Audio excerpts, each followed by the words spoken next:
Arsenal started like house on fire. Signing number 2 for this new era. It's Judgment Day, people. Yeah! What did your boy tell you? It was never in doubt. Never in doubt. Don't believe in any luck, I believe I'm self-made, yeah. Now then, people, welcome back to the Just Joe Football Show. Sorry, I was preoccupied there. Big up to you all in the chat, all waiting patiently there for us, so thank you for that. We are a little bit late, but it's all good. Bit earlier than normal this week as well, just because people need to be off at certain times and that, and I wanted to get everything in because it's been a jam-packed weekend of Premier League action. Mad results, amazing results, poor results, teams not being able to score goals at all over 3 games. Sorry.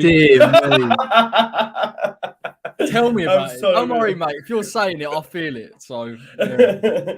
It's all good. But remember, please do smash a like on the video, subscribe to the channel, get your comments in, hit the notification bell. I hit 15,000 subscribers yesterday on last night's stream. So thank you, everyone, for that. And yeah, make sure you go on over and check Corey's channel out. His link is in the description. It's a travesty that he doesn't have as much as he should because the guy's ball knowledge, I think, eclipses all of us, to be honest. So I think you need to go out and go check his content out. We are going to touch on Manchester United, Liverpool, Leeds, Chelsea, Newcastle City, West Ham, all of them. There's loads of talking points. I think the only game that hasn't really got a talking point for me was the Everton Forest one, so we'll probably leave that one alone. But the rest is all something we can have a little chat about. But before we get into any of that, I want to obviously chat fantasy football. I want to chat Super 6 because, you know, we do have our mini league and I have, like, I guess some... Yeah, making up to do for my Leeds United contingent. I was in the top 100. I made some wild changes, yeah, and I'm now 285th. So what I did do is, just bear with us 1 minute, points. I made this wild decision, right, of selling Trent Alexander-Arnold. I mean, that worked out for me because Cucurella actually ended up getting more points. Brought Cucurella in and put Jack Harrison on the bench. Ouch. So if you look there, Andreas Pereira was on the bench as well, and he got 8. But yeah, I was convinced that we weren't going to win the game. Ye of little faith. I won't doubt them anymore. But it weren't a great weekend for me at all. So loads of making up to do. How did you boys get on? Any better? I had an absolute shocker and actually didn't change my team past the deadline. So I left Nunes and Romero in. However, I managed to pull it back. I had Jesus in there. I think Perisic as well got 12 points, so it wasn't horrendous. Yeah. But listen, mate, I've got to start pulling it together because I'm going away from the leading pack here. I need to get maybe even a wild card is on the cards in the next 2 weeks if I'm not sharp. So it's definitely going to have to happen. What about yourself, Locks? Any good? I did 46 points. I think it's average, but the league. Every league I'm in is just so competitive. Like everyone seems, apart from me, seems to be having a good year. So I have pulled my wild card out, and I kind of took the piss out of you, Joe, last week when you did it. But there's just like there was 3 or 4 players that I fancied, so I thought I'm going to use the wild card here. So I've brought in Nick Pope because I don't know. Yeah, I don't think they'll keep too many clean sheets, but the amount of saves he pulls off, and you get points for that. So, and Danny Ward looks like, well, he's awful, to be fair. I've had him in as well. So far. So I made a few changes, so we'll see how that turns out. But I'm I'm never confident on FPL, mate. Normally, like, you know, up until week 1, I'm confident, and then after that, I just Yeah, I know. I hear you, but I'm well invested this year. I can't lie. This is the top 10 then. So this is actually a mate of mine, Stuart Cundell, and Max. Those that watch my channel, midweek fix. Max on Leeds lately is 8th in the table, so not bad for him there. I don't know. Trusted Mafian, I'm not sure. Thorterson, that's definitely an Icelandic name or something like that. So big up to him, who's currently leading the table. As for the Super 6 League as well, that's now currently led by Darren Smith. Paul Fenton was leading last week, but dropped down a place. I think myself, I had a really poor weekend on that as well, you know. Where are we? I think I only got the Arsenal one. Yeah, I only got the Arsenal one. Every single other one was was incorrect. So yeah, not a great weekend on Super 6 either. So there you go. It's not. But what was that, what did you predict for Leicester there, mate? Sorry, 2-0, mate. 2-0 to beat Southampton. Okay. I thought you'd have won.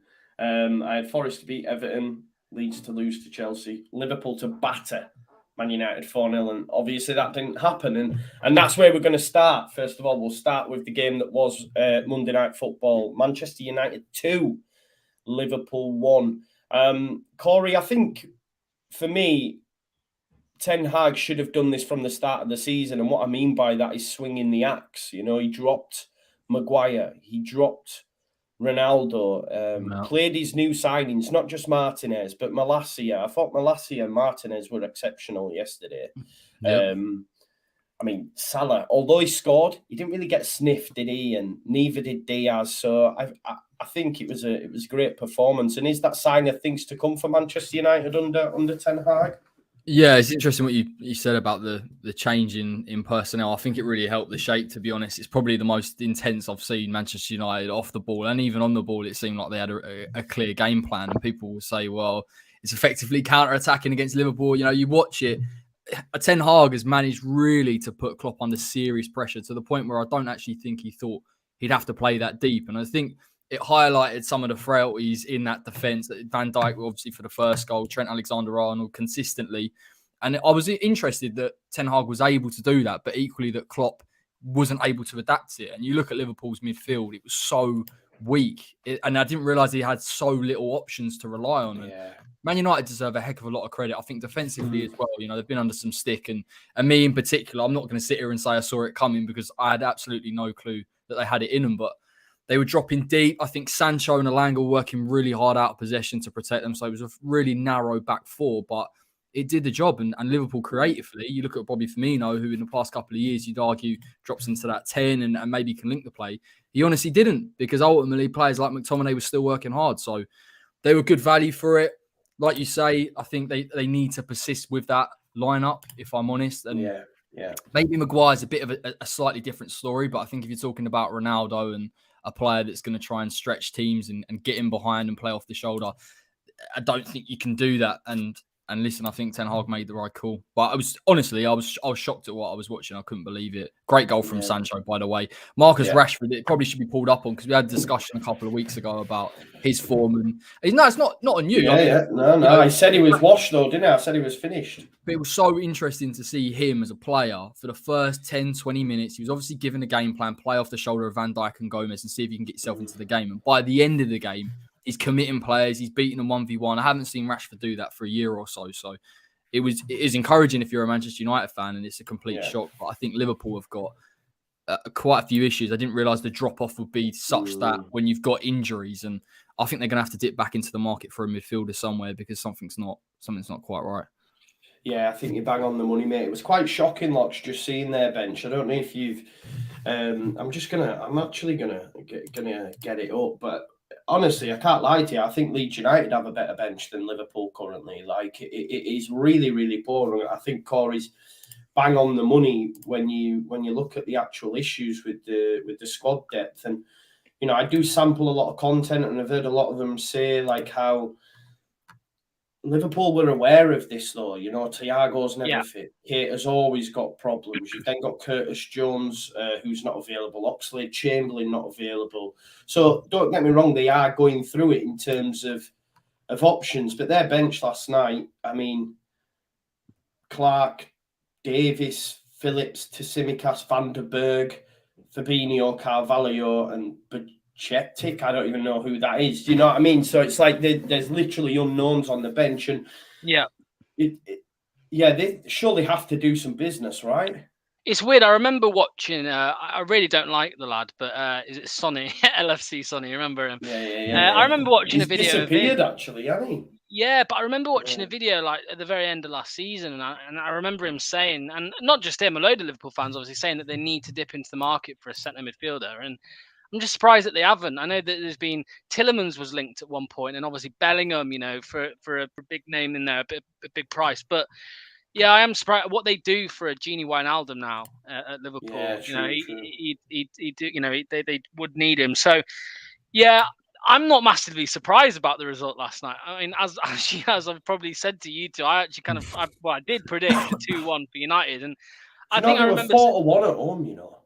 Yeah, and I remember saying to you, Joe, on Monday night, the Monday night show, just before we went live, I remember saying to you, like, United have a performance in them like that. You know, we've seen it a couple times over the last 3-4 years. Like against Man City, they've turned up and got 3 points. So they have got a performance in them like that. And you know, with all the protests and everything going on, well, that was soon forgotten, obviously. So.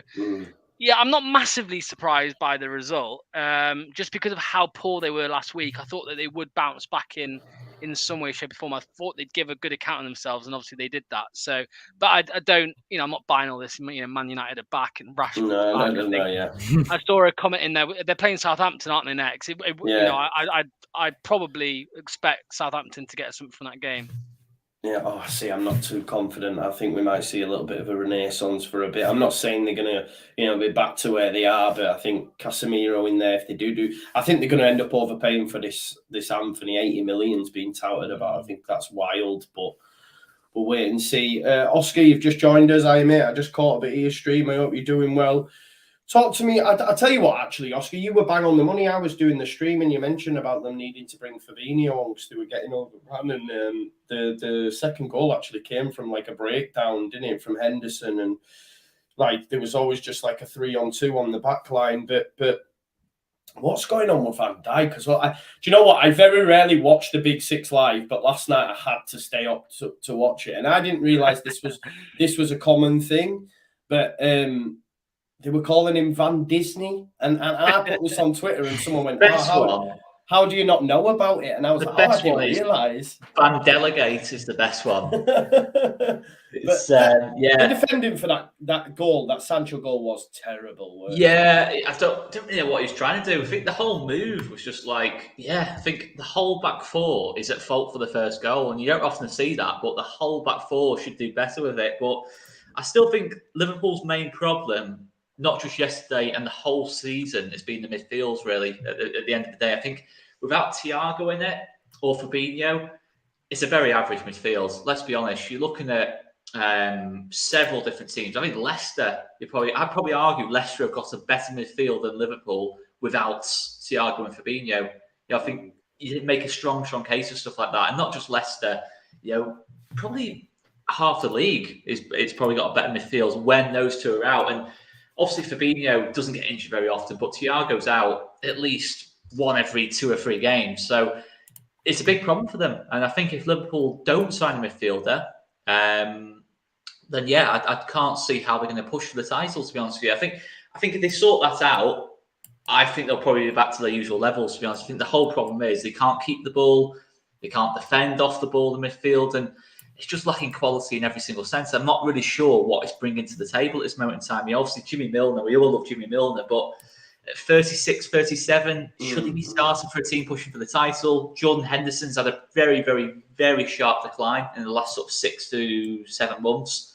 I don't think he can be relied on as a regular starter. He can start the odd game, but I don't think a regular starter. And Harvey Elliott, he's starting a 19-year-old kid at Old Trafford away. So it's always a big, big call. And when Fabinho came on, I actually thought Liverpool finished the game pretty strongly, to be honest, in terms of the last 20 minutes or so. But the damage was done at the end of the day. And I think, obviously, the defence has been poor this season. Van Dijk's made a terrible start to the season, probably his poorest Liverpool form. But I think at the end of the day, they're having to do that much defending that mistakes are going to be made. If every single time the opposition gets the ball, they can just get straight in at the back four, there's going to be problems. And you kind of saw a similar thing with, obviously, different kind of situations, but a similar thing with Leeds last season. I thought the problem was the midfield, and that's something we've been able to sort out, and that's something that Liverpool, you think they've got the money to sort it. Obviously, Canati as well, I think, is a far better defender than Joe Gomez, but Gomez was not good last night, by the way. I think Joe Gomez, I was in the locks about him he'd be a good option for Leicester, but he's probably not good enough for Liverpool to be a starter. The injuries have hit hard. The fact he didn't start the week before ahead of Nat Phillips, quite telling. But yeah, Liverpool are definitely behind City and Arsenal at this stage for me, and probably maybe even argue Tottenham in terms of where they're at. I can't believe that. I thought they'd go for Matheus Nunes, who's gone to Wolves. I can't believe a player of that quality has gone to Wolves. No disrespect to Wolves, but has gone to Wolves instead of Liverpool. I cannot get my head around how Liverpool, they clearly are interested. Obviously, Jude Bellingham's been mentioned too, but you've got to get something done now. It's all well and good to talk about Jude Bellingham next summer, but Jude Bellingham might not want to sign next summer. Yeah. There's talk of Real Madrid as well, isn't there? Exactly. It might not be the attractive proposition it was this summer, next summer, if things drop off. No, true. Yeah, there's loads to do at Liverpool, but like I say, it's still early days, and they covered a massive gap last season. Just to mention on Klopp is that I saw a bit of a stat going out, and it was mostly as a bit of a jest, but Klopp, after 7 years at Dortmund, really sharp decline. He had his last season at Dortmund. It was horrendous in terms of the decline. And there's a bit mentioned about the inhalers start to wear off after 7 years. Twitter was a funny. I've not nothing against Liverpool. But Twitter is a funny place to be when Liverpool lose games. Yeah, it's a funny place to be all the time. Yeah, it's just great. It's great. And it was a funny place to be on Sunday. On Sunday, as Leeds United absolutely thrashed the old rival Chelsea 3-0 at home. I want to get the opinions on the non-Leeds fans first of all. Corey, I'll come to you. I mean, what a performance! Did you ever think you would? You know, I mean, especially when you consider that Chelsea had just come off the back of a very good performance against Spurs, and then Leeds have just demolished them. Yeah, it's an interesting one because obviously I was watching West Ham getting outplayed by Brighton, so I did put a smile a little bit on my face when it come for half time. So you 2-0 up. I mean, I genuinely think you would have seen the whole game. I've only seen the highlights, but in all of those moments, I could really see the intensity. I think people are bringing up stats saying they ran 10 kilometres more than Chelsea, and everything that I think you needed to do in that game to hurt them. I think we said the other week about Jorginho and it's interesting to see Conor Gallagher playing in that kind of deeper role and trying to pick up the ball and beat the press and struggle. I just think you exploited it. And Leeds are an exciting team to watch. You've been exciting really from when you came up, but now with Marsh and it feels to me when he come in, it was a little bit of a turnaround period and the players looking to get that intensity. And not just that, but quality and movement off the ball. And now you're seeing it likes of Rodrigo that I wouldn't have said would be a player that could regain form, although I had quality. And in those moments, even the set piece really shocked me because I haven't seen a lot of Leeds this season, but the quality of the set piece, the header, things like that you're adding into your game, it is important. And from a tactical point of view, I just think the narrow formation really hurt Chelsea. They couldn't play through it. And then equally off the ball, I thought you pressed them in certain areas. Obviously, Mendy makes an error. It must be exciting. It must be exciting to see that. And I think a really good barometer of a team and their improvement is how they compete against the top sides. And listen, I've seen West Ham beat the likes of Chelsea. It's not easy, but to do it in that manner, in that fashion, and like you say, to do it over the course of 90 minutes is encouraging. But fair play to you. And I think you can see the identity now. It's interesting with that formation. If there's no intensity, if there's nothing behind it, it doesn't work. But then when you've got quality and then you've also got that kind of tenacity, and Brendan Aronson's just a massive part of that as well, then you'll do well. So well done. Thank you, mate. The Medford Messi, yeah, amazing. He's a class player. Oh, he's so good. Yeah, good. Very good. He's amazing, and you know, I'm genuinely looking at. I know it's so early, and I might be getting ahead of myself, but you know, we've. No, I'm not going to go through it. No. I'm not saying. Wait. We've got Brighton on Saturday. We know our record at Brighton. Don't do this at Brighton away. No, let me land, man. I'm saying, right, if after Brighton and Everton, which is what we've got next, and we have, you know, let's say we remain undefeated, yeah, we take a point against Brighton and we beat Everton at home, which I fully expect us to do, I'm looking at it and saying, top 10. I think we can challenge for the top 10. I'm not going wild. I'm not saying Conference League or anything. There is a lot of very good teams in this division. But I've been very, very impressed so far. And I think if we get through, look at everyone, don't do it, Joe. Don't do it. He's got a passport on his desk. He's just bringing it up. I'm not doing it. I just was so impressed that, and you know, I'll always admit when I was wrong, and I was wrong on Jesse. You know, I can only go on what I've seen. And last season, you know, we were poor and people were telling me they're not his players, they're not this. And I was like, nah, it's the system. It's never going to work. And I was wrong. You know, he's brought in players that fit his system and it works like a house on fire. It does. I don't think we've performed poor at all this season, although we gave up 2 goals to Southampton. For me, we should be sitting on 9 points, you know, and he learned his lessons from Southampton with the changes. And for us to beat Chelsea at Ellen Road 3-0, I mean, it's a huge result. It's a huge result, and it can't be undervalued. So yeah, I'm flying, man. I'm flying. Locks, what were your opinions on the game? I mean, I don't think you're going down, mate, to be fair. Yeah. I've had actually someone's commented, someone tweeted me as well. Yeah, You had us for the drop, didn't you? Yeah, I did.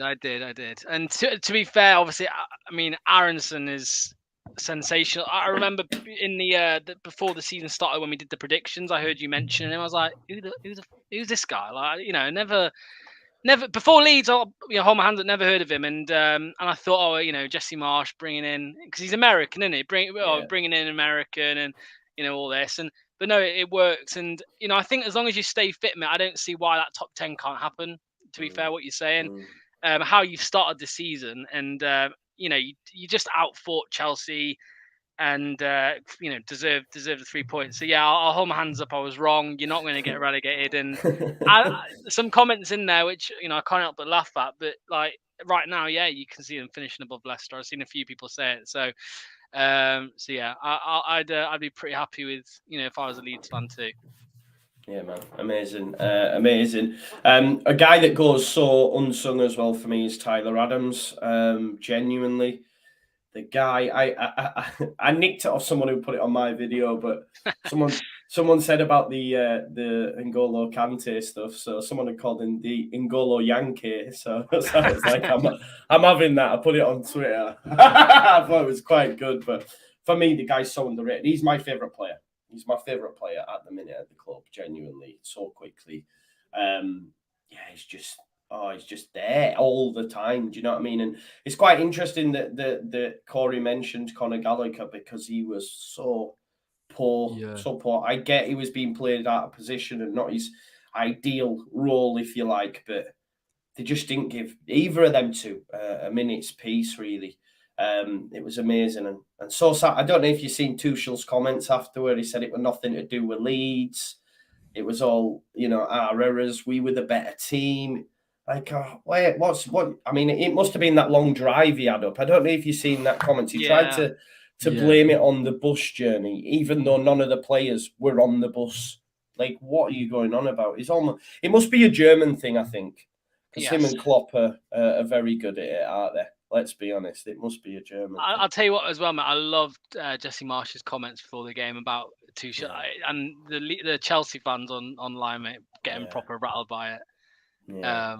They're all rattled as well on Instagram and Twitter, because Pulisic has tweeted a picture of him, Tyler Adams and Brendan Aronson after the game having a laugh on the pitch, and he's just put like an American flag.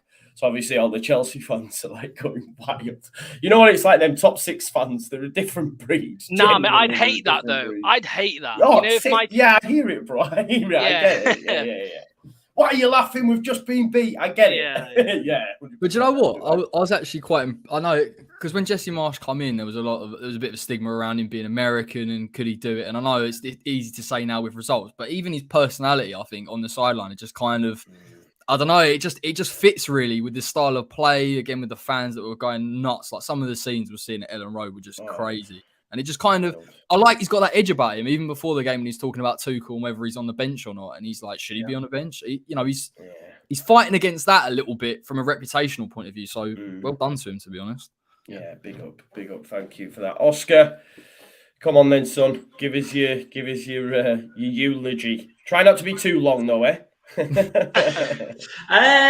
Listen, I can only agree with what you guys are saying. I think it's important to say it's still only 3 games into the season. You look at the table. I was looking at the table last season after 3 games, and listen, it was very, very different to how things turned out. So I'm not going to get too carried away yet. But that was definitely, I didn't see that coming, not just early on in the season at all. That's this season, that kind of performance. That is the level we can get to. Obviously it's about consistently hitting that to really move up the table. But I just thought we were absolutely spot on. And I've heard one or two different bits of analysis saying that Leeds, two of the goals came against the run of play and all this lot, but I totally disagree with that. I thought we controlled the game from the first minute. Yes, we had less possession, all this is being mentioned, but I think you're seeing now an era of football where this style of football is starting to work again, in terms of against teams that like to keep the ball. You saw with Newcastle playing high up the pitch against Man City, pressing, and I think the way to play against these top teams now is to play on the front foot. I think if you sit back and wait for trouble to happen, trouble will happen. And there'll be something that, a Christian Pulisic or Raheem Sterling can do against the run of play against you if you sit it back. But if you go actually at teams and get in the faces, I think you've seen teams have a lot of success with that. Brentford, obviously the week before, and this is the way to play against these teams, and this is the way I think we will play against them. The signings have been magnificent. I think Rasmus Christensen was probably the only one who had a bit of a question mark against him after the first two games. I thought he was superb against Chelsea. I think even more so the fact that he had a few duels against Sterling early doors. He probably lost those duels. But as the game went on, I thought Sterling was moving to the other side of the pitch to try and get joy on the other side of the pitch, to be honest. So massively impressed by Rasmus. And they've made an impact on the team, not just in terms of quality, in terms of spirit. You see Brendan Aronson, the enthusiasm of the lads, Tyler Adams as well. And I think it's raising the performances of other players. I think Robin Koch's gone up another level. Diego Llorente is back closer towards the levels of the first season rather than last season. Rodrigo, there's no better example than Rodrigo. Jack Harrison's gone up a level. I think those players have been galvanised by that really more than anything. We've made 4 or 5 signings, but they brought the other players up another level, and that's all you can kind of ask for. And it's a similar, just to finish off, I'm not going to get into too much of a eulogy because I've always got a bit tired of talking about the game now. I've spoken that much about it on obviously all these TV and that lot, but it feels a bit like almost the Arteta situation with Marsh a little bit in terms of everything that could have gone wrong last season kind of did go wrong, and obviously he's getting a lot of criticism, but he's got his own players now, a bit like Jesse Marsh. A bit like Arteta. We've gone down like a lesser known kind of route of players in that kind of sense. Obviously, Arsenal went and signed Aaron Ramsdale. Listen, the criticism Arsenal fans gave Arteta for signing Ramsdale, similar to the criticism some Leeds fans gave Jesse Marsh for signing Tyler Adams. Look at some of the comments when Tyler Adams signed at 20 million. You've got to check my video, bro. Yeah, exactly. On our video as well, mate. I mean, we should have signed Kamara, all this lot. You've got to back his ID because at the end of the day, this is the guy who's identified Haaland, Szoboszlai, players at that level, top players in Europe. You've got to back him in terms of his ID and the player. And I think he's got it spot on so far. And it feels like this is his team now. A bit like it does with Arteta at Arsenal. It feels like his team now. And let's see what we can get to. I'm not saying we're going to finish where Arsenal did last season, but it feels like we can have that massive improvement this season. So let's see how it goes. But it's all about, I think you can only judge a manager on when they've made signings and got their own team in. And I think it's proven with Jesse Marsh that they can play this style of football. We've got a midfield too. I'm not saying they're better than Calvin Phillips. I'm not saying that at all. Calvin's a special player, but they're more suited to this system than Calvin was for me. And it's worked out really well for all parties. Yeah, agreed. Corey, just on Chelsea, do you think we maybe gave them a little bit too much credit after Spurs? Could we see them struggling for top 4, or just because there's Spurs, there's Arsenal, it's not as cut and dry as I think. No, No, I think you're right, to be honest, mate. I mean, they put in a really good performance against Spurs. It's difficult to say because of the quality of the players, and Tuchel is a good manager. I'm not taking anything away from him. There is a real issue at Chelsea with creativity. I think that midfield is imbalanced. It does need another player in there, whether it's a natural 6 or an 8. They miss Kovacic a little bit. In terms of creativity, they're playing Reece James at right-sided centre-back, which I guess from a build-up perspective, I can kind of understand, but they're losing a lot going forward. And then I think Sterling someone was saying he was playing in the false 9 on Sunday. So again, it hasn't quite clicked. It doesn't feel like and there is pressure on Tuchel to this degree. Can they create consistently? Are they incisive enough as a team? And to be honest, Tuchel's kind of always had a side that can win 1-0 or 2-0 or be defensively solid. Now what you're seeing is teams pressing really high, causing issues. You know, we played Chelsea last year. We did the same. You press them high, you press Mendy high, they make errors. And I think that's kind of hurting them a little bit. And there is pressure on him. And I think because of the quality of some of the teams around, I'm sure we'll get onto Arsenal because I thought they were really, really good against Bournemouth. It could be problematic, but I don't think it's panic stations just yet. And purely because you've got a week left in the transfer window, and if anything, that might force Chelsea's hand. I'm sure we'll talk about Anthony Gordon and 60 mil, but I don't know if that's the right player. To be honest, I think they've got to look elsewhere. Yeah, it's wild, that, isn't it? What do you make to that, Locks? The figure that's banded about for Gordon. I mean, if they're if they're willing to pay it, then obviously they're the mugs. I mean, I see all these Chelsea fans and loads of fans when there's a big transfer involved for a player, like slating the club that are selling. I don't get it because they've priced him at what they're worth to that club. It's like with anyone, like just for example, Leicester, like Maguire and now Fofana, like you price them that high because that's their value to you. So I don't really I can't slate Everton on that front. It's just Chelsea. If they're willing to pay 60 million for him, then that is it 60 or 40? Sorry, is it 60 or 40? 60. I mean, it's just madness. So, I don't think it's very wise. But if they want him, then fair enough. And Everton are laughing, really. Yeah, for sure. And I think he's notified Everton to say he wants to leave now, which. And I saw right wing back as well. Some Chelsea fans saying that he's going to play right wing back for them, something like that. They think, I'm not sure on that, but no, definitely not sure. Right, let's move it on. Great result for Leeds, obviously. Not for me, but obviously I felt it got overshadowed a little bit by the 4 p.m. kickoff between Newcastle and City. I turned on Match of the Day 2 and seen that first, and I was like, oh, right, okay. but I understand it. Obviously, I was doing putting together my post match and stuff while that game was on, but it was wild. I think I owe an apology to Alan St. Maximan as well because he absolutely tortured Manchester City. I thought they were great. I've got my opinion on Wilson as well. I think, I don't know if I heard already, might have been off injured, but for me, if he stays fit, he has to go to the World Cup. As much as I love Bamford and that, as much as I rate Tony, I just think for me, Wilson's that good. If he can stay fit, I think he goes to the World Cup. Both him and Tony should go for me. Do you reckon? I'd shake it up completely behind. Obviously, Kane's number one, but behind Kane, I'd genuinely say Tony and Wilson. I think the way they play, I think just really suits England. Yeah, no, that's fair.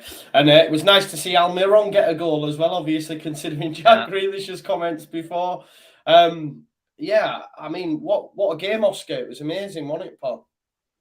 Yeah, I mean, like you, I didn't see it live. I've filmed the post-match outside the ground and then travelling back on the train, so I didn't see it live, but I've seen enough of the highlights to get a general feel for Newcastle, as I said before. I think us, Newcastle, Brentford, Brighton have shown that the way to play against these teams is to put them under pressure and, make it difficult for them, make it hard for them. Don't allow them just to play out the back and let the centre-backs have 100 touches of the ball and until they get the ball into the midfield. Just get on them in that box. Don't allow them just to dog boss the ball. And obviously, there's a few caveats. Man City had defenders missing. That's a big thing for them. I think some of the goals that went in, I think were quite poor bits of defending. But take nothing away from Newcastle. I think St. Maximan, in terms of counter-attacking football, I've not seen a better counter-attacking performance than that for a long, long time. The way he carried the ball, I mean, he's bursting past Kyle Walker. And Kyle Walker, for me, is probably the fastest player in the league after maybe Dan James.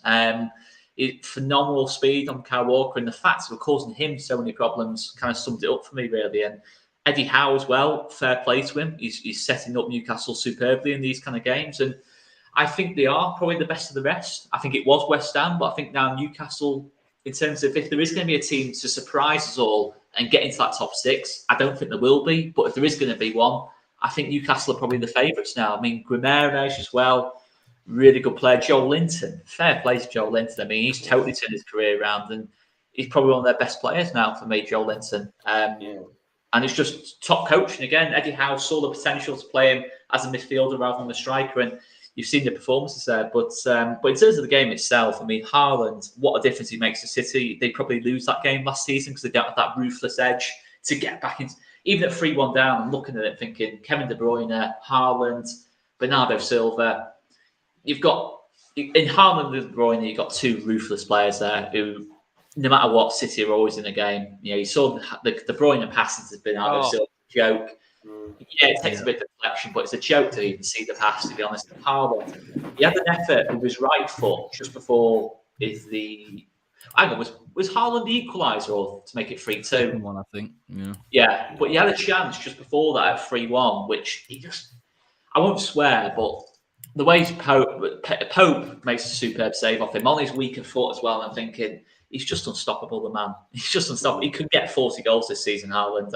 I'm genuinely going to say it now. He can get 40 goals, I think, and he's unstoppable. And Man City, they are so good. Yeah.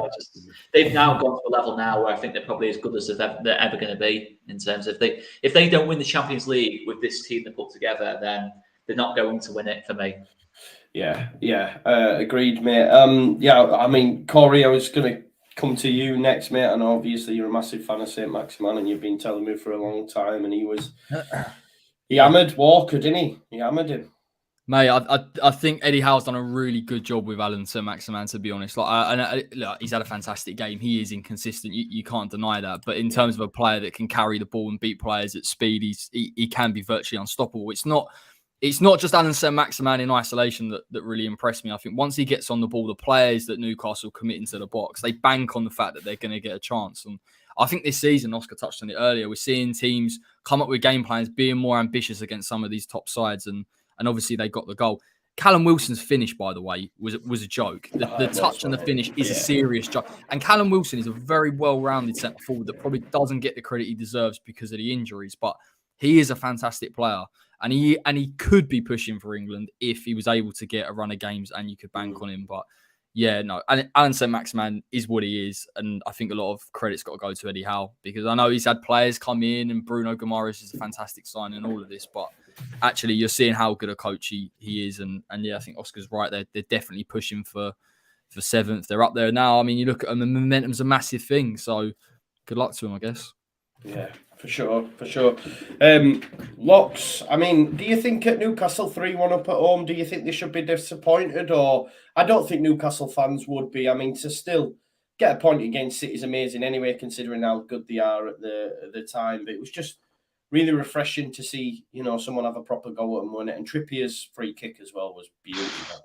Yeah, it's when he lined that up, you knew it was going in. You know what I mean? It was one of them. Like you just had visions of it hitting in the top corner.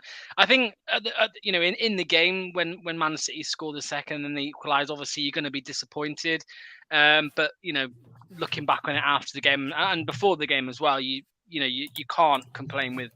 Liverpool or any Arsenal, anyone in the league can't complain with a point against Man City. So Newcastle definitely can't. I remember like 10 months ago when the takeover happened. I remember being on here and I think we were saying like they've got to do it the right way, Newcastle. And I know they can't go out and spend millions and millions and millions because of financial fair play, but I like how it's being done. I think it's steady. I think Eddie Howe's doing a great job. I didn't expect it. I thought maybe that was going to be a little kind of, grace period. I thought he was going to come in and kind of settle things because obviously they were close to relegation at the start of last season, wasn't it? They were looking likely to go down. So, but he's proved me wrong. I think he's doing a good job. I think you can see him there long term, and if they obviously have a good season this year and then next summer make some more signings, who knows? They could be a part of the top six then. Yeah, definitely. I've been quite impressed actually with how Newcastle are going about it. They're not letting themselves be taken for mugs. Yeah. A little bit like Chelsea were, a little bit like City were. They paid over the odds for some of the players where for me, I think Newcastle are going, if that's what you want now, we're not going to give you that. That's it as well. You're spot on there because with Maddison, it looks like that's gone dead now as well. Like they're not really, we asked for a fee. They said, no, no thanks, that's too much. And that's it, So I think that's what, that's good how they're doing it. And I think, isn't it? From how he's making, he's not just the spending. Obviously, Gomes is a bit different. He was already a top player before the signing, but he's coaching Saint-Maximin into being someone who can, get his head up and use his quality. Wilson, he's obviously worked with before, and he's a really good coach. It's a bit like Graham Potter, Jesse Marsh to an extent. He's coaching as well. It's not just wide recruitment. They're improving the players they're already working with, and I think you can say there's not a player in that Newcastle team that Eddie Howe hasn't improved in some way or another for me. Okay. Yeah, no, you're probably right, mate, to be fair. Let's move on then to Corey's favourite subject, West Ham versus Brighton. I did fancy a draw. I did have yous for a draw. I didn't expect you to get beat. I expected you to at least score a goal. I'm not like digging you out here, but no wins, no goals. It's not a great start. Just give me your overall thoughts, and then I've got something to put to you on why, on my opinion. I mentioned it last week, but I just want to ram it home a little bit more. But go for it. What are your thoughts on the game? It was incredibly poor. I can't lie. I think from start to finish, maybe the first 5 minutes, I saw a game plan of trying to build out from Brighton's press, and maybe we could look to counter attack on them. After that, I think we lack. I mean, there's a lot of issues here, to be honest. I think the balance of the team is probably the biggest. I think what we're trying to play with this 4-3-3 doesn't work because Souček just isn't good enough in possession, and I don't think we're quite. I expected us this season to go against teams that were going to press us high and we would improve in that sense. What I'm seeing at the minute is a team that's trying to force their midfielders further forward, can't quite get the service into them, and then it just breaks down, and we're too slow to even play around. I think last season we got away with it at points because in terms of passing and looking to the fullbacks and the fullbacks actually progressing with the ball, there was a little bit of energy in there, and I'm just not seeing that. And so it was way too easy for Brighton. And Brighton really, listen, they're a good team, didn't get out of second gear, and they didn't really need to be honest. We give the ball away from Zuma. It's effectively a counter-attack. Kerr's gone a bit too aggressive. I'm sure we can talk about whether it was inside the box or outside the box, but he's had to cover for him. And that's the crazy thing about it, because you look at both of Brighton's goals, they're ultimately from errors. So in theory, if West Ham are defensively solid, at least we're picking up a point. But it's not just that that's the problem. The creativity is borderline non-existent. We're playing into Antonio. He's not being able to keep hold of the ball. We're not getting players around him. We're not committing the fullbacks forward. We're not keeping the ball long enough. And I've mentioned Souček, and I don't want to dig him out too much because, listen, he's been brilliant for West Ham the first season and even the relegation season where we stayed up in the end. He's been really effective. But that's an area that West Ham have to address. You know, we tried to complement it with Lanzini in the 10, Fornals in the 10. The quality wasn't there anyway. There was a lot of players that were inconsistent. But Souček's inability to actually carry the ball, to pass the ball, to be effective in the game, to get close to Antonio, all of those things combined, it just breaks down. And unfortunately, what we're seeing is Declan Rice, 9 times out of 10, being completely isolated, not comfortable in playing as a single DM on his own. And we're just getting picked off. And it looks way too easy. There's no control in that midfield.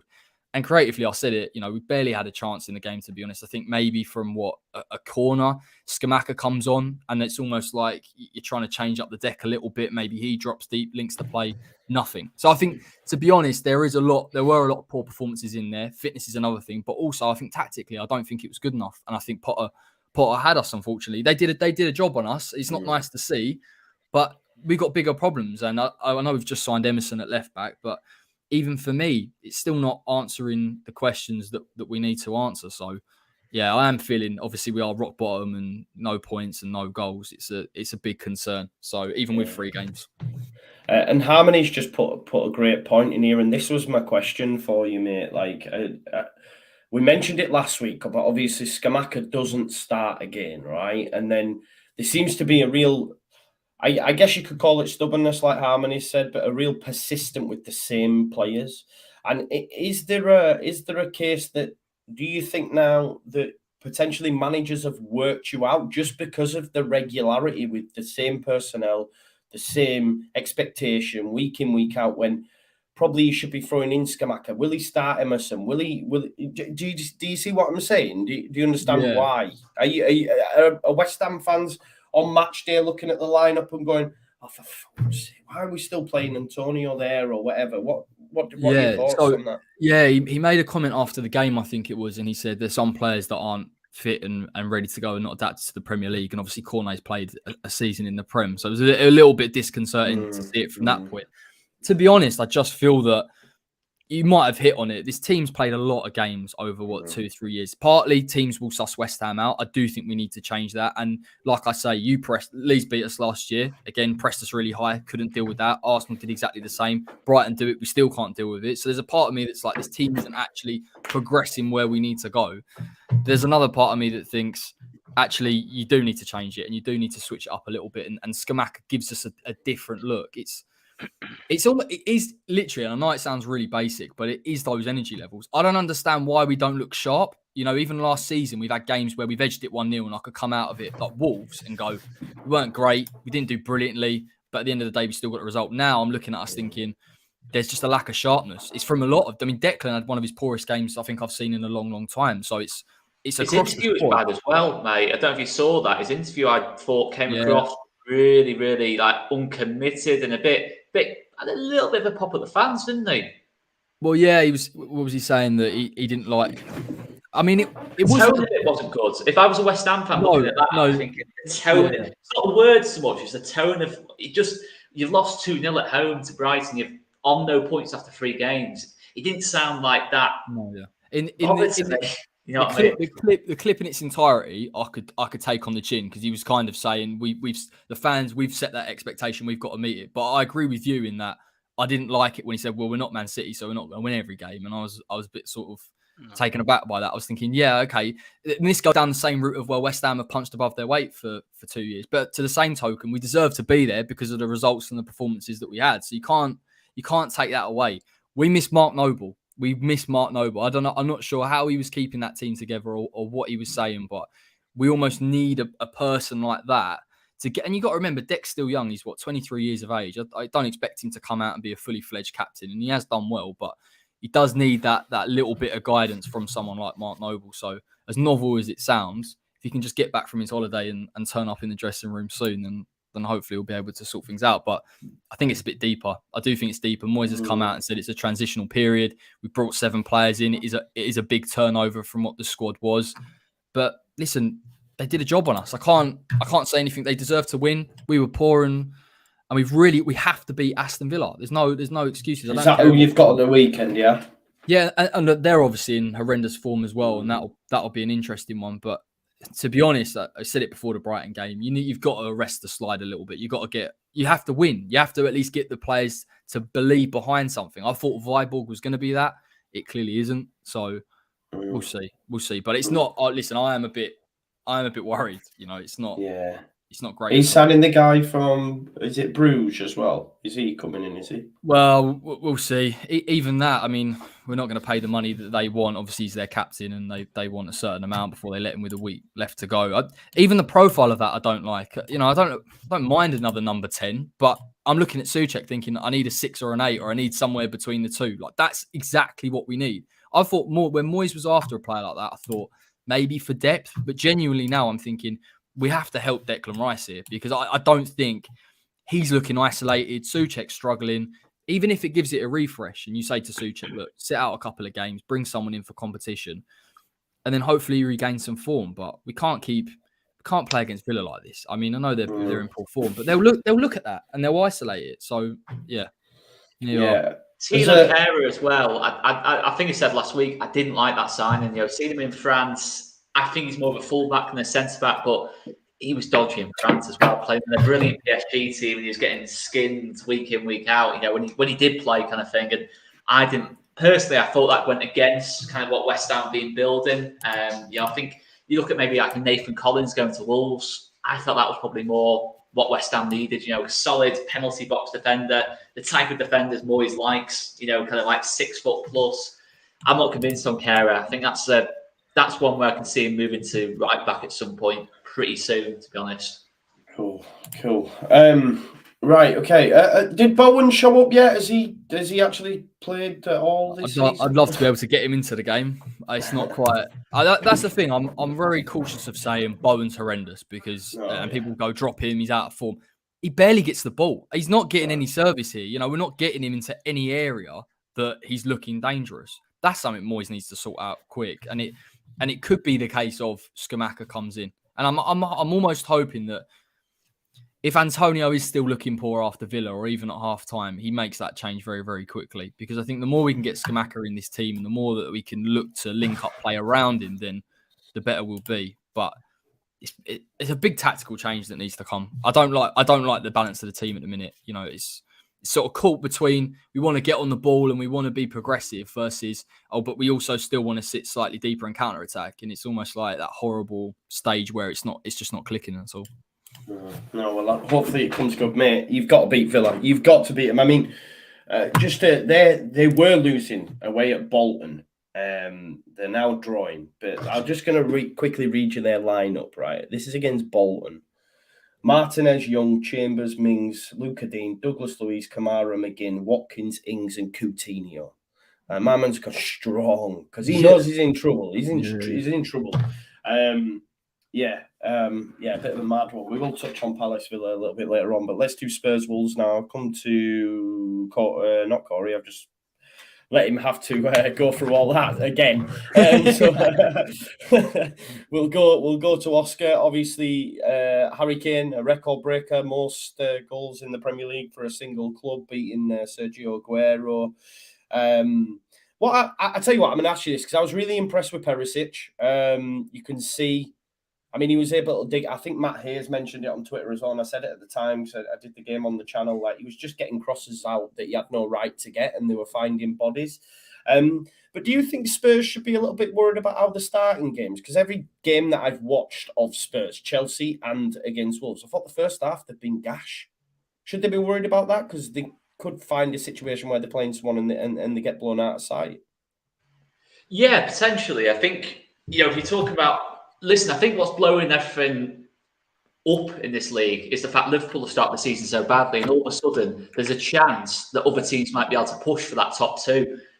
And you look at Tottenham right now, you're thinking they should be really fancying things at this moment in time. This should be where they're thinking, wow, we're really, we've really gone up another level. But I think performance-wise, they've not really, if I'm being totally honest. I think other than Southampton, even that Southampton game, they go one down a bit. I know obviously they go on to batter them, but yeah, they've not particularly. I was expecting a little bit more from Tottenham. I think Son's made a bit of a slow start to the season. Obviously, he will come good because it's Son. But it feels like Kulusevski and Kane are massively carrying the team at this moment in time. I don't think they've not really integrated Bazuma into the midfield. The midfield's still a little bit one pace for me. But yeah, it's a weird one with Tottenham, really. Jed Spence hasn't really been integrated. And you think it'd be quite a good opportunity, Southampton at home, Wolves at home, to get him into the team. So, yeah, there's still sort of some question marks about it. I think ultimately Spurs' joy will come in the cup competitions. I think they're more likely to win one of those than they are a league title, to be totally honest with you. But yeah, they're not starting games well. I think Wolves are a good team. I think they showed that in spells against Leeds, but I think now they've made some really good signings. Nunez, I've already mentioned. I'll be honest, I said it again. He's too good for Wolves. He's a really, really good player, really smart signing. How they have made money from selling Morgan Gibbs-White to then replace Matthias Nunez is probably the best bit of business of the season. How they've got the money they did for Morgan Gibbs-White. Pedro Neto looks really good. And I think ultimately it was just a superb game of football. And Wolves dominated the first half. I thought they kept the ball really well.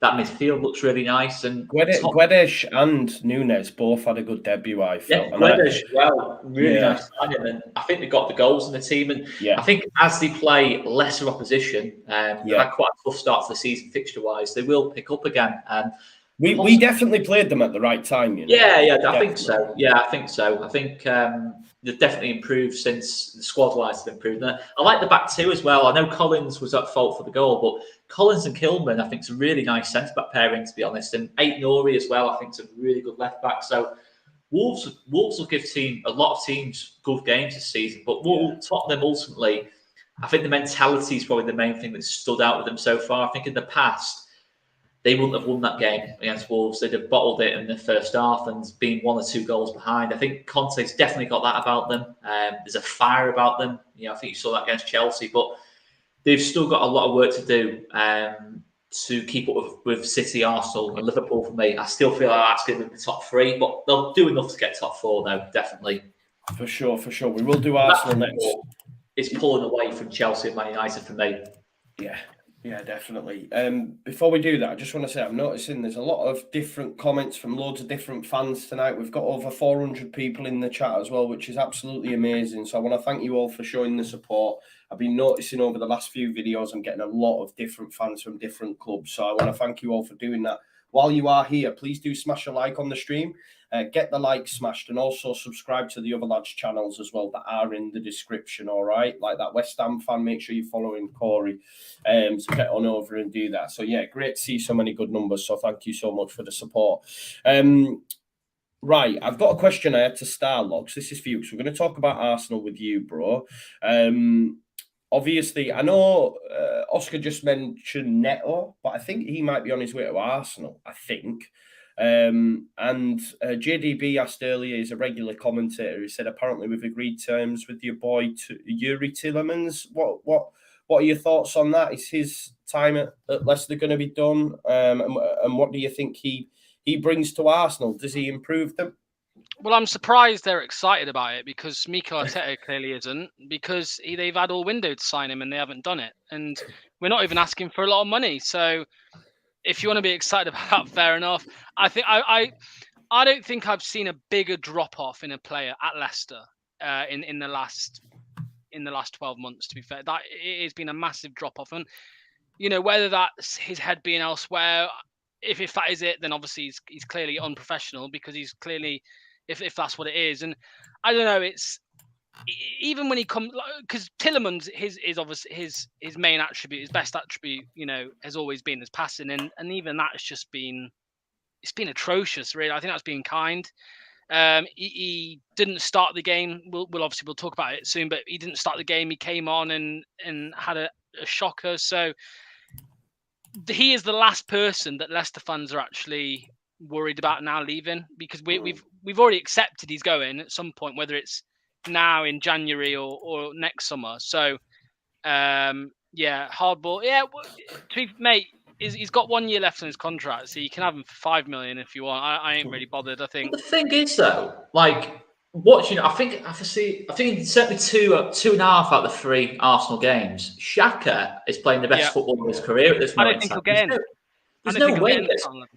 Ødegaard's a far better player than Tillemans, and obviously got Fabio Vieira as well, who I think probably is going to be a better player than Tillemans as well, based on what he's done, so far in his career. It feels Liverpool would make a lot more sense for Tillemans, in terms of than Arsenal, because he's not going to start games for Arsenal for me at this moment in time, unless he gets back to that form at Leicester. And Arteta's showing he's not just going to.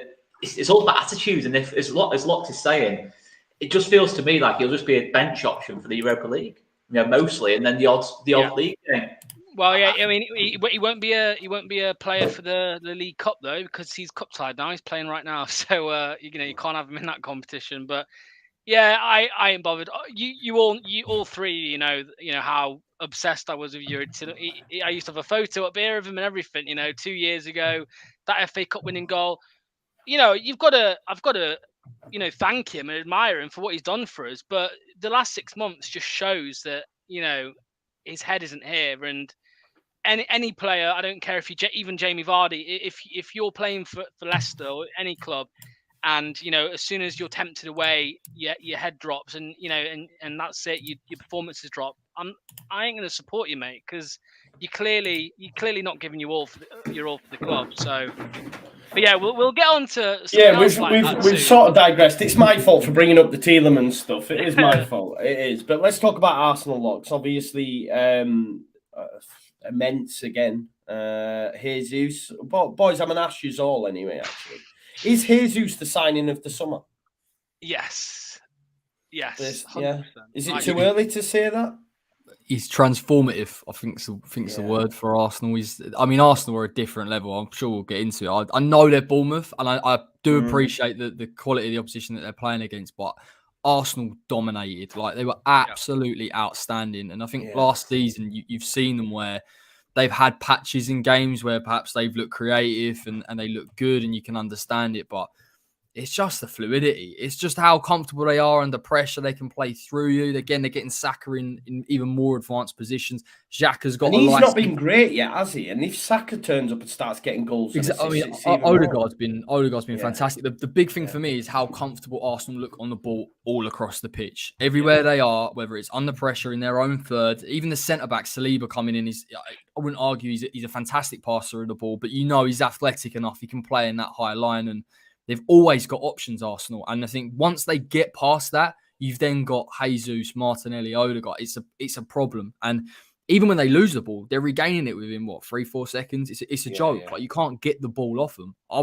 Honestly, they've impressed me so much. I couldn't believe it. I've been critical of Arsenal. I've said that at times last season they were too slow, it's too tepid, and they can get caught slightly higher up the pitch. But once you take that out of it, and I know it's with personnel, but also just generally, I think you've got Jesus that is basically given a free role.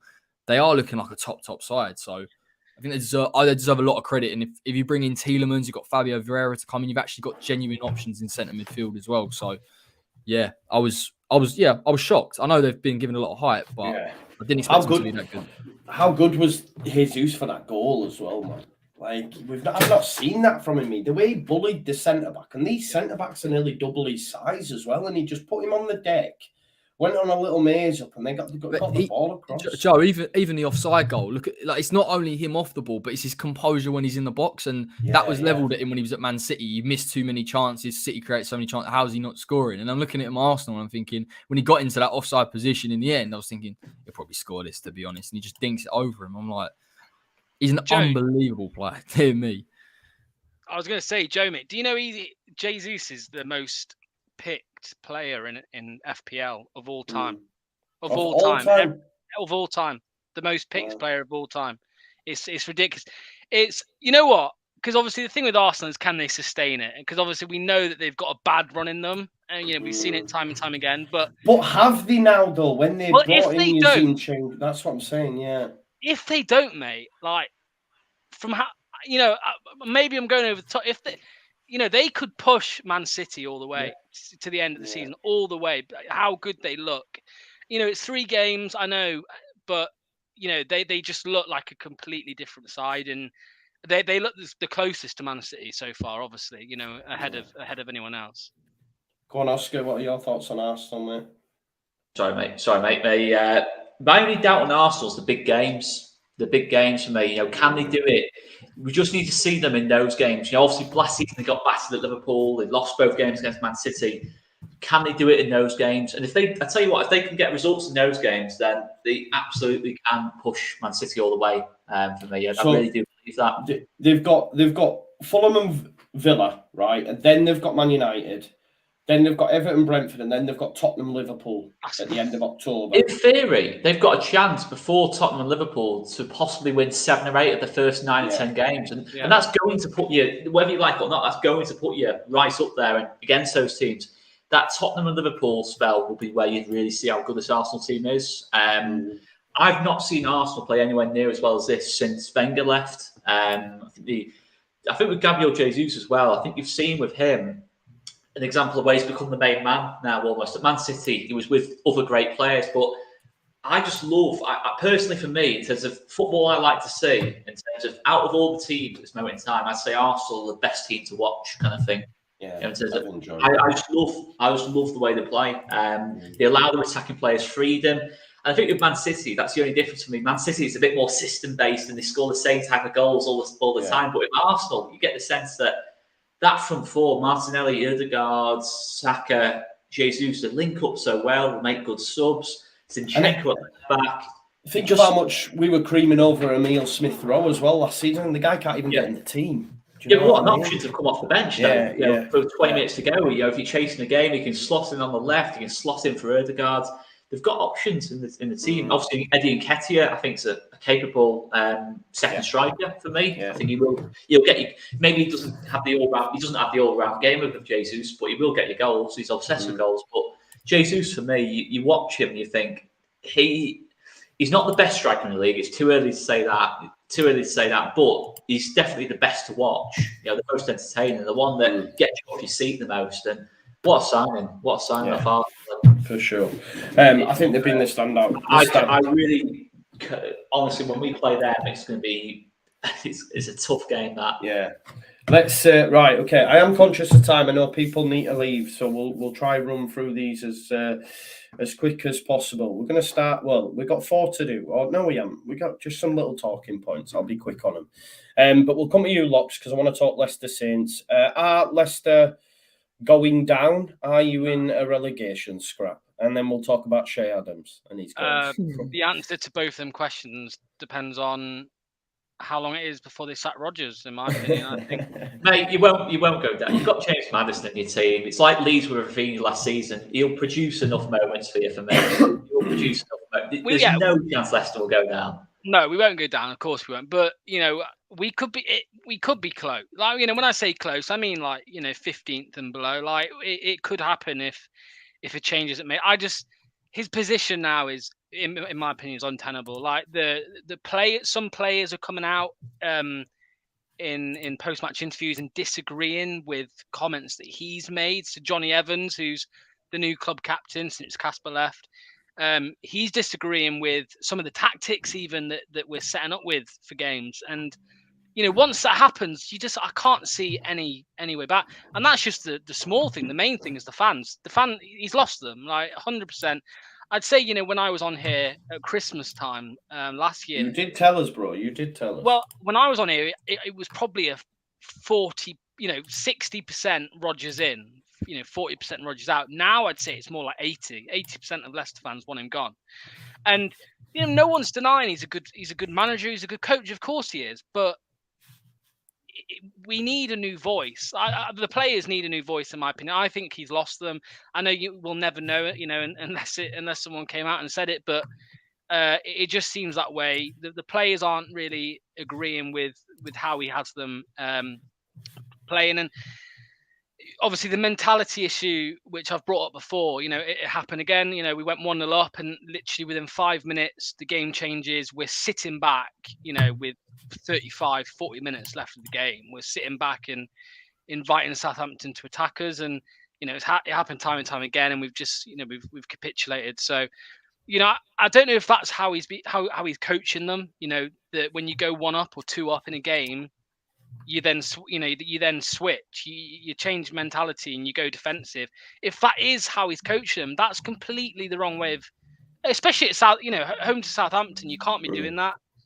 2 years ago, Leicester would go 1-0 up against Southampton, and then, well, as we've seen, with the 9-0, but we'd go on and score two or three more, and that's just not happening. And obviously, it's easy to blame the manager, but you could argue, well, it's the players, it's 11 players out there who are playing, but it's at the point now where we think it's the way Rodgers is coaching them, and I just can't see any way back for him. Even if he picks up a couple of wins, I can't see many fans changing their mind. I think he has to go. And there's rumours that he wants to get sacked. That they are the latest rumours. He wants to be sacked, apparently. It feels inevitable, doesn't it? Now he's not going to see the season out unless something massively happens with the results. It just feels inevitable now, mate. Surely. I would imagine that what is currently going on, I think the owners are probably lining someone up now, to be fair. I think that's what I think's happening. Whether we outright sack him or maybe there's a mutual agreement, because he's not happy. Rodgers isn't happy at the club now. And, maybe there's a mutual agreement to meet in the middle. But yeah, I don't know. Yeah. Okay. Joe won't be wearing that shit. I can assure you. Mario, my son likes it. Like, get a grip, man. Some of these people, man. Come on now. Honestly, man, we're all talking about football and all that's going on in the chat is about my Mario t-shirt, man. It ain't that deep. Honestly, man, please, come on now. Right, okay, let's talk about Che Adams as well. Were you impressed with him? Locks obviously came on and two goals, just to let everyone know as well. Everyone keeps telling me he doesn't score goals. He scored tonight as well, just to put that out there. That's 3-2. Admittedly, he's playing Cambridge though, so I won't get too crazy, but still, he's still 3-2. That volley was decent, wasn't it? Yeah, I mean, awful defending again, but yeah, it was a good finish. I couldn't give a shit who scored against us, mate. It seems to be anyone who can't hit a barn door then comes and plays us and scores. So I wouldn't get too excited about it, mate. It was only Leicester. I think Cambridge is harder opposition at the minute, to be fair, but he looked good, and good finish. So yeah. Yeah, good man. Right, Oscar, I'm going to come at you for this one. Palace 3, Villa 1. Gerrard now has a worse record than Gary Neville.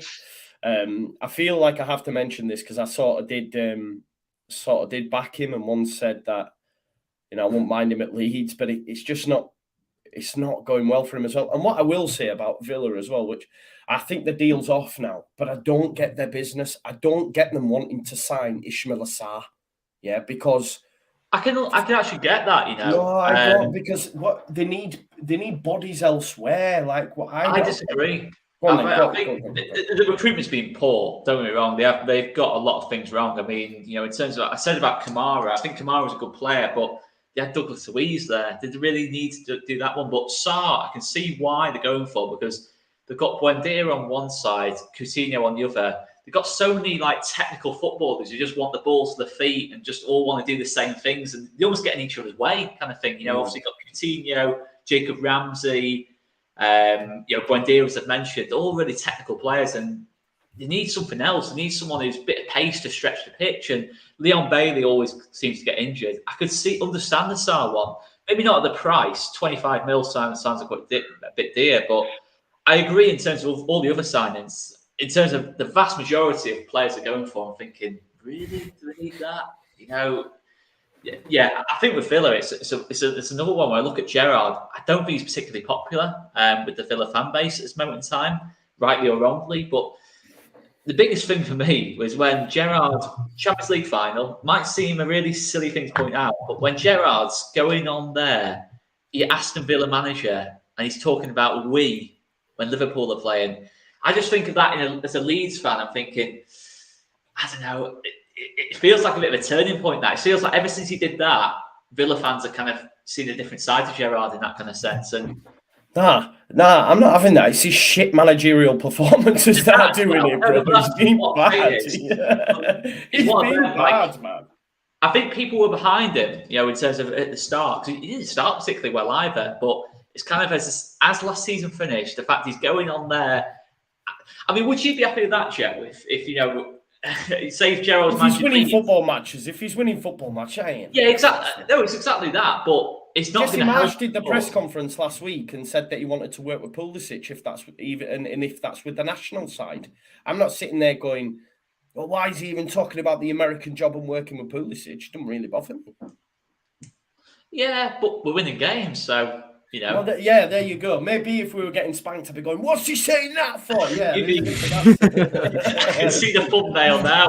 Exactly. Yeah. Me like that. World Cup 2026. So true. But no, it's all about results, isn't it? Obviously, the Ming stuff as well. It's just in the PR respect. I think Gerrard's got a lot of things wrong in terms of PR kind of thing. You're thinking, in terms of everything he could say that you just don't want to hear, he has said. And obviously the tactics and the way that... Will he be the first manager sacked? I think Rodgers has got that one on lockdown at this moment in time, to be honest. But listen, I think obviously... How many games in did they sack Dean Smith? Does anyone know? Was it like November time, wasn't it? Was it November? Right, okay. So he's got one. But yeah, what are Villa actually trying to do? I've not watched them a lot this season, but I think I saw a bit of the Everton game. And it's even against Everton, you're thinking, what are they actually trying to do? The tossing and turning on team selection as well. 1 week they've got Ings and Watkins on top. The next week they're just filling the team with number 10s, like I said. The next week they're playing a back three, dropping Tyrone Mings.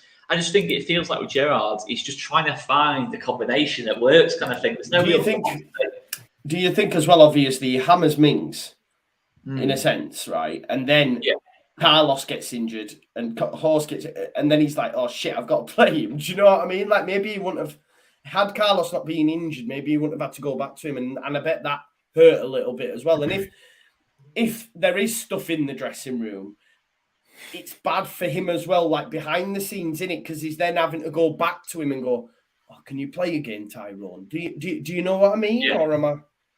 You would feel like I spoke to Josh Hobbs, like before the season even started, I think over Twitter and that lot, and it was one of the rare occasions that me and Josh totally agree. But I just thought their recruitment, it was just didn't ever feel right to me in terms of like Diego Carlos, 29. Always seemed a risky one, especially at the price. Yeah, I don't know. It just I can't see. I genuinely can't see Gerrard seeing out the season now. Whether he, I don't know. It just doesn't feel like it's going to go right, that one to me.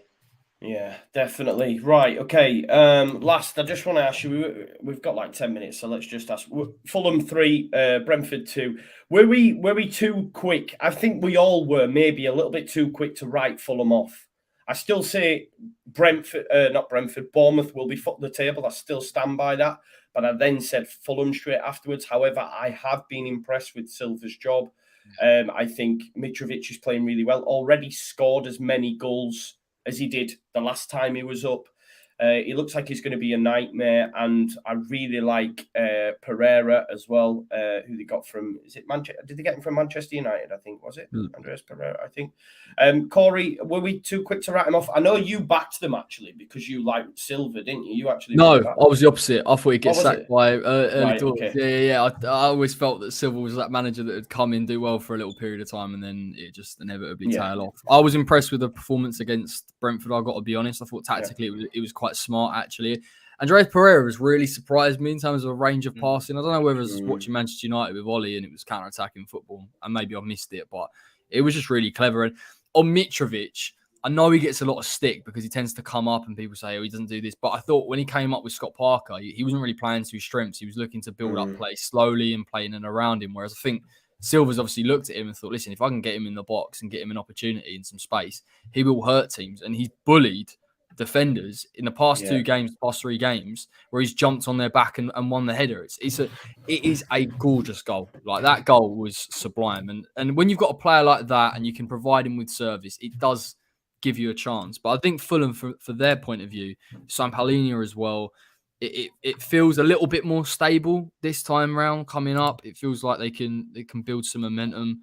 But yeah, we'll see. I did have them to go straight back down. It's still not going to be easy. There's still a long way to go. But yeah, if you can get your centre forward firing, then you're kind of halfway there. So yeah, they deserve some credit. And Brentford are a good team, by the way, as well. They just beat Manchester United 4-0. So it's not like, they're awful, and they had their moments, Brentford, with Ivan Toney. But I thought it was a bit naughty him doing that in front of the Fulham fans. But it is what it is.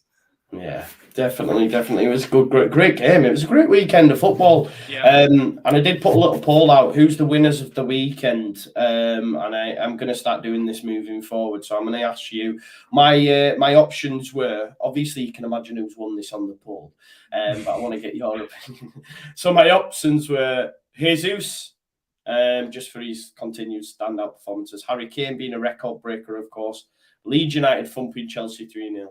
Or the Toon versus City game. Locks, who's the winner of the weekend for you?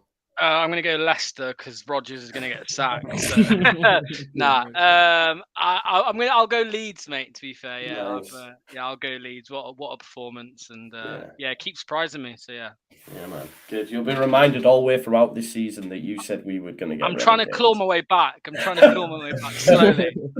Yeah. Class, Corey. Yeah, I agree. Leeds 3-0 at home. Yeah. Some mad stats that were being pulled up saying that you hadn't beaten them by X amount of goals since the 90s, and what the first time beat since 2002 or something mad. So look, it's a massive result, and not only that, it was a good performance. So should be more than happy with that. Definitely. What about you, Oscar? I'm assuming Leeds, right? It goes without saying, mate. Come on. But I just will say, I'm amazed Che Adams wasn't within that 4. I am amazed Che Adams didn't find his way onto that 4. Honestly, mate, I thought I'd done. I was so proud of myself with that change of my profile photo. I can't lie to you. I thought this is going to get so many people. I was just like that. I was like, that's brilliant. Some people were literally getting anger. This is childish now, one guy. Yeah, I was fuming. Oh, were you? Yeah, putting him as your profile, but I thought you were taking it.